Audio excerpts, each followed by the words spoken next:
We've got a rare-ish one today. This is a super vacuum cleaner, the most superb of vacuum cleaners ever made, and it's made by Hotpoint, a brand which we're not too unfamiliar with on this channel. However, the Hotpoint Juniors and Light and Easies that we've seen are a completely different generation to this. They were also in, amazingly, far better physical condition because we have a slight issue which will need addressing, and we need to see if this very dirty, very badly stored thing works at all.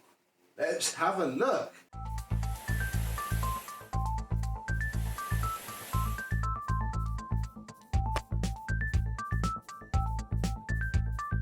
Yes, hello, my vacuum cleaner and super vacuum chums. How are you today? Yes, I have had this for many years now. It actually came in the same place that I got the Electrolux 185E from, the slimline model, which, yeah, has long been done now. Bless it, this thing has sat in the loft, forlorn, unloved, and I got him out months ago now and still didn't do anything with it. And today it is time, because yeah, what has happened to this poor Hotpoint is that the handle has been ripped out of it. Look, all of this plastic here is what should sit in there. I mean, we could almost stick it back in if it wasn't for that bit of plastic there. But yeah, this whole thing should slide in and out, and then this bolt, I assume, goes on the back of this nut. It might be fun to do up when you're trying to put the machine together. But yeah, and then we have the big bit of missing plastic from here. Look, that should go sort of there, but problem is now the power switch has all pushed up, and then there's this little tiny piece here which I'm amazed I've managed to keep hold of at all. Who knows where that goes? Pop those up there. So yeah, we do. I mean, amazingly, the handle itself is fine, which yeah is okay. It's obviously been a problem for a long while because there's tape everywhere. So this is obviously cracked and broken, and somebody's taped it on there, and that's it. I mean, it was almost, it was attached to the machine when I got it. It did break off further in storage, I will admit that, although it was pretty much well gone anyway. So we have a sort of tale of two jobs really. We've got to fix the handle, but I guess the handle being broken doesn't stop us from launching into the usual. And we'll have a look at this, check it's going to be safe enough to turn on, and go from there, because we have many interesting things. This machine has a very automatic cord V1 because it doesn't break, and whether that's because obviously all of this stuff is loose and is a problem, I'm not too sure yet. But what is on here, look, is this beautiful Hotpoint moulded plug. So this is obviously from the era when moulded plugs were a required standard, or just before, and Hotpoint decided, you know what, we'll just go for it. And look, they even embossed their logo in there. And that's as far as the cable goes. It doesn't go any further than that, so I don't know really. Oh, we have a ratings plate. Let's look at that first. Here it is, look, 3650. Don't know what any of the numbers or names mean. I don't really know how old it is. I think it's mid to late 80s, to be honest, from the other people who have these, and it's made in West Germany. So you know that also dates it, because they've not been East and West for a little while, especially at the time of filming this video in 2023. Let's have a look sort of inside all of this really, because it all comes apart at once now. Now luckily the recline mechanism works really well on this. Once it locks up, it hangs on in there nicely, so that's good. We shall recline it, move the plug out the way, and then remove the bag door, which is here. Look, oh, we do have a very nice date wheel of 1985 right there. So there's all of that, absolutely filthy, covered in crud and dirt. And well, look, we have it's a brand new bag, but it's a very mouldy bag. So that's a bit of a shame. We probably won't be using that, although luckily I do think this is a dirty fan machine, judging by how there's no suction inlet anywhere in here. So for whatever brief moment we get this thing fired up for, we should be alright. Now we need to get this off, and immediately I can spot that, well, one of them's completely broken off there, and the other one is here and hanging in there. So let's get a screwdriver and remove our one remaining screw. Oh dear. And with that we can withdraw the switch assembly. We have a lot broken here because on here is, oh, it should come off, there we go, the moulding. So this is only actually slightly broken down there. This is fine because this hooks behind this, which should fit there. There's going to be a lot of glue involved in the reassembly of this machine. So yeah, so that sits in there like that. Very nicely.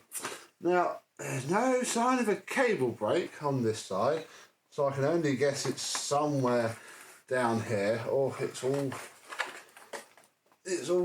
zipped up together. That's going to be very fun to remove. I'm not looking forward to this at all. Who knows if it's even possible. Power switch just sits there, that's fine, and there's not a whole lot else that I can really see. Up here everything's going to be, obviously bar that not working, everything else is going to be down here in the motor. So let's flip it upside down now and have a look at that side of things.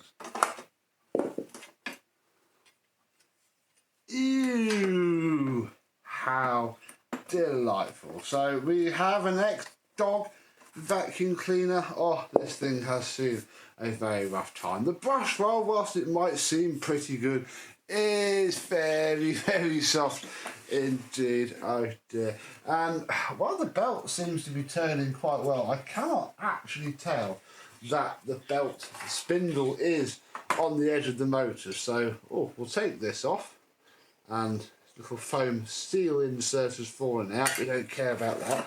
Oh, you just lift out. See, that's not too bad. Nothing seized up.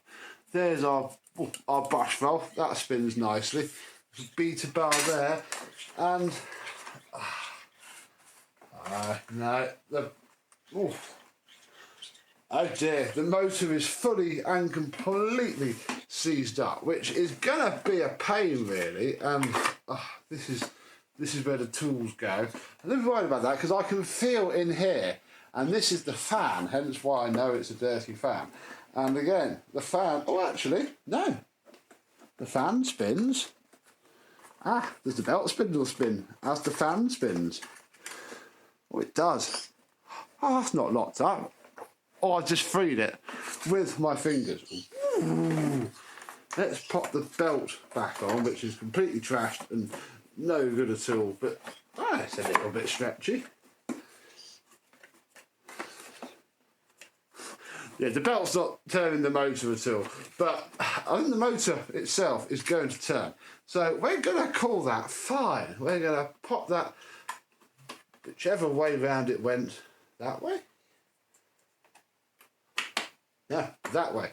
Back in, pop this back on, pop the base plate back on, which isn't too bad underneath all of its crud and dirt. And I think we might actually brave turning it on, because although I'm going to be very careful because of the exposed electronics up at the top, I don't quite see why it wouldn't run badly, obviously.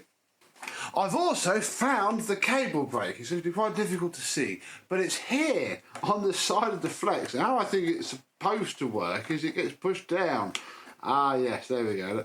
It gets pushed down by something and then released, and I imagine the spring that made that work has long gone, and the button on here would have somehow connected up and locked it into place. Oh, you see, that's now locked the cable, but it's not going to be.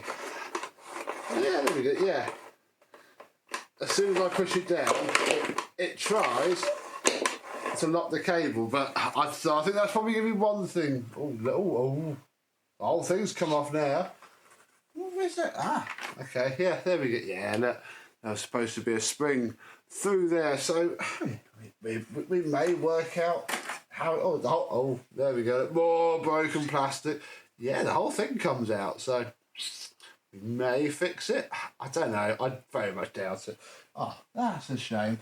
Yeah, what else was there? I was putting it back together enough to turn on. I also found this, look. It must be a dirty fan, because you can take this out, and there is your blockage port. So when it all gets dirty, and I can see in there, it all goes off to the side, you can take off this very nice removable part here and clean everything up. I bet that leaks all of the air. Oh dear, all isn't looking too good for our little poor Hotpoint, is it? Let's plug it in and see if it runs at all.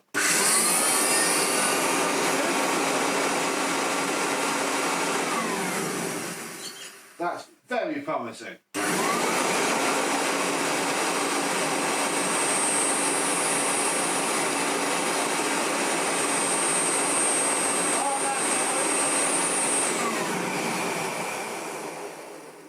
I even think the brush roll might be working. I might even try and touch it, and we'll see if we can do some vacuuming.